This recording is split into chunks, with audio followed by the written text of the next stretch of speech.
मैं अशफाक आलम। अभी आप देख रहे हैं मधुबनी मुस्लिम। मैं अभी जानना चाहता हूं कि हिंदुस्तान में वक्फ बिल को पास करा दिया गया है, उनके बारे में इनसे जानना चाहता हूं कि ये क्या कहना चाहते हैं। तो आप सारे मीडिया कर्मी को बहुत बहुत धन्यवाद। नीतीश कुमार कुछ बोल नहीं रहे थे इस वक्त बिल के बारे में। जब वह पार्लियामेंट में पहुंचे तो उन्होंने चिट्ठी निकाल दिया कि उसका समर्थन करना है और मुसलमानों का वोट लेकर के वो कुर्सी आज तक संभाले रहे। तो अब क्या मुसलमान उसको उसका साथ देंगे आगामी विधानसभा में या नहीं देंगे? देखिए, मुस्लिम क्या करेंगे, वो तो मुस्लिम वोट के द्वारा ही अपनी ताकत दिखाएंगे। लेकिन हम आपको स्पष्ट कर दें कि नीतीश जी जो है तो मानसिक बीमार है। ये चीज को हम लोग को समझना चाहिए। जब उम्र हो जाता है, ये कहिएगा वो किसी के साथ हो सकता है, वो जब उम्र होता है उस उम्र पर जाकर ऐसा होता है। वो सिर्फ कुर्सी से प्यार करते हैं। वही नीतीश कुमार है। एक रेल दुर्घटना होने पर वो रिजाइन कर देते हैं। एक रेल दुर्घटना हुआ, रेल मंत्री होते वो रिजाइन कर दिए। आज के नीतीश कुमार को देख लीजिए। वो नीतीश कुमार वक्फ बिल जैसे अहम मुद्दा पर चुप्पी साधे रहे और फिर चिट्ठी निकाल दिए समर्थन करने का। तो आपको इस पे क्या करना है? सीधा बुझिए कि आरएसएस के गोद में ही चले गए हैं। अब नीतीश कुमार पर हम लोग को क्या टिप्पणी करना? लेकिन मुसलमान अगर नीतीश को वोट देता है तो गोया के आरएसएस को वोट दिया नहीं देगा। आप देखिए, जन स्वराज के अलावा बिहार में कोई नहीं रहेगा। आप देखिएगा, हम बार बार आपके कैमरा पर कह रहे हैं, आप इस चीज को आप नोट कीजिए। विकल्प नहीं था, विकल्प आ गया है। सब विकल्प के ही कारण जो है सो एक बार मुस्लिम कुछ जो वोट है लालू के डर से बीजेपी को मिलता था और बीजेपी के डर से लालू को मिलता था। तो यहाँ मुस्लिम जो है बीजेपी के डर से लालू को वोट देते थे।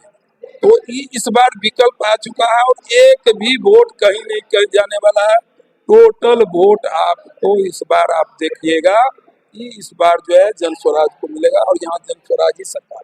अभी वक्फ बिल पास करा दिया गया है, उस वक्फ बिल के बारे में आपका क्या कहना है? पहले देखिए, वक्फ बिल जो पास करा दिया गया है वो तो असंवैधानिक है।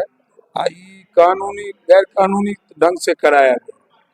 लेकिन यहाँ तो सवाल ये उठता है कि जो लोग माने मुस्लिम वोट से अपना दुकान अभी तक चलाते रहे, वो लोग भी अभी मुंह से एक शब्द नहीं निकाले कि भाई ये बिल पर अपना एक शब्द नहीं दिए।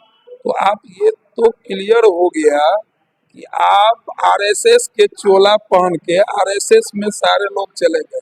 या चिराग पासवान हो, या हमारे नीतीश कुमार जी हो, या मांझी जी हो, या अदर कोई बाकी जो दल है। मैं अपनी दल की बात कर रहा हूँ। हम लोग एक एक बच्चा उस वक्फ बिल के खिलाफ में जन स्वराजी खड़े हैं और खड़े रहेंगे।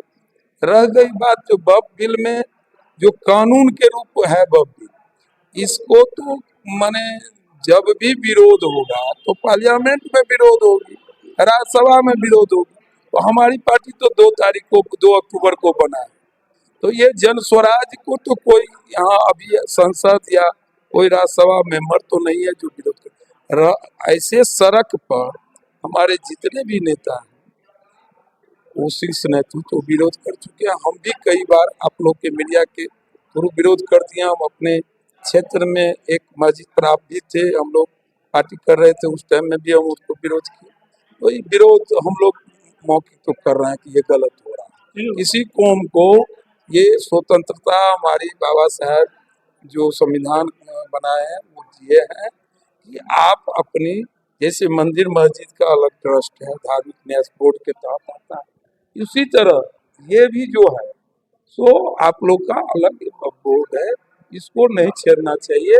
आज बोर्ड को छेड़ दिया गया, कल आपको धार्मिक न्यास ट्रस्ट को छेड़ा जाएगा। तो ये तो असंवैधानिक है, ये कानूनी।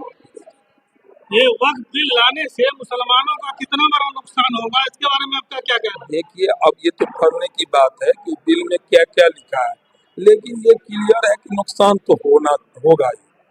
आप किसी धार्मिक स्वतंत्रता को, धार्मिक जो कोई लोग दान करता, वक्फ है क्या, ये समझने की बात है। तो वक्फ हम लोग को जहाँ तक जानकारी है कि आप लोगों में जो जिनको बाल बच्चा नहीं होते हैं या कोई स्वच्छता से दान करना चाहते हैं तो दान देते हैं, तो वक्फ कर देते हैं अपनी संपत्ति।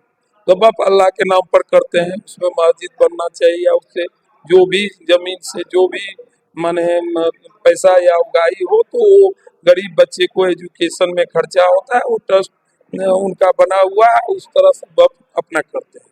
तो उसको छेड़ देना, अगर उसे छेड़ा गया है और उनकी स्वतंत्रता पर आँच आई है तो ये तो बहुत ही गलत है। लेकिन अब इससे कितना नुकसान होगा, तो इस कानूनी के रूप में जब तक सारे बिंदु को हम पढ़ेंगे नहीं तब तक ये कहना गलत है। वक्त में जो जमीन दी गई है, मुस्लिम कम्युनिटी ने जो दिया है, उस जमीन पे आमतौर से मस्जिद बना हुआ है, मदरसे बने हुए हैं, खानका बने हुए हैं, मजार बने हुए हैं। क्या सरकार ये बिल को ला करके इस सबको डिस्टर्ब करेगी? देखिए, सरकार का मंशा तो कुछ ऐसा लग रहा है, लेकिन ये संभव भी नहीं है कि किसी मंदिर और किसी मस्जिद को कोई सरकार डिस्टर्ब कर दे, ये संभव भी नहीं है। लेकिन उसका मंशा है कि ऐसा हम करें, और ये पार्टी जिसकी बात हम लोग कर रहे हैं उसका जन्म ही हुआ है हिंदू मुस्लिम करके, तो उस पार्टी के बारे में क्या करना कि उसके मन में क्या, उसका सिद्धांत क्या है।